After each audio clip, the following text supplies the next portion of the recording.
Well, Ian Paisley Jr., I mean, to what extent, though, are you feeling excluded from those other negotiations Mark Devonport referred to that are going on at Stormont Castle? And is this your opportunity at a committee level, maybe, to stir things up a bit? No, absolutely not. I mean, at the end of the day, we have outlined, I mean, we want this committee to succeed. My goodness, my party picked the committee. We put a chairperson in the committee.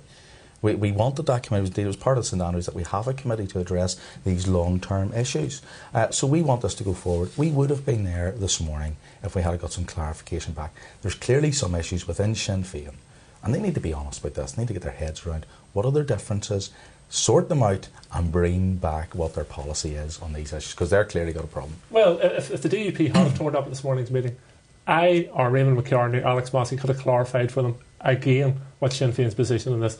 The DUP have been told privately, they've been told publicly, and they've been told at the previous committee exactly what our position is on this. And Ian's right, the DUP propose that policing and justice is dealt with through this committee. It hits its first hurdle and the DUP walk away from it. Are you two both expecting a more detailed letter from Peter Robinson and Martin McGuinness that might spell out not only what they mean by this letter in the summer, but also further stages towards devolving justice? Well, Mark, let's not tie them down.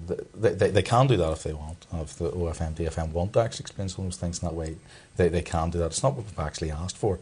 We asked the parties, we actually extended it beyond that and said, let the parties adjourn, go away, clarify what this means, and bring it back to us. Now, we've been clear in our public and private position, and indeed on the record of the Assembly Hansard, and we haven't sought to amend that. We've stated what our position is. Sinn Féin are the ones who say, no, it means something different. Now, well, you've already mentioned our position. That's clarifying our position. Clarifying your position. So your clarifying position is to agree with you. You haven't. No, you see, don't be silly. You've signed that. You've signed that, and now you're saying, no, I'm clarifying my position, but your position isn't clear. What you've got to do is produce a text from Sinn Féin which actually says what you mean. You've already told the audience today that there's something floating out there in ether. A minute. Well, if that's the case, let's see it. See, we don't think it's worth anything more than what's in the S-Pen. That's the bottom line. The letter of which that is produced from is a result of detailed negotiations between ourselves and the DUP and agreed documentation. You and I both know that. Well, produce it. As things stand, are we further away from sorting out this deadlock than we were in the summer when that letter was signed?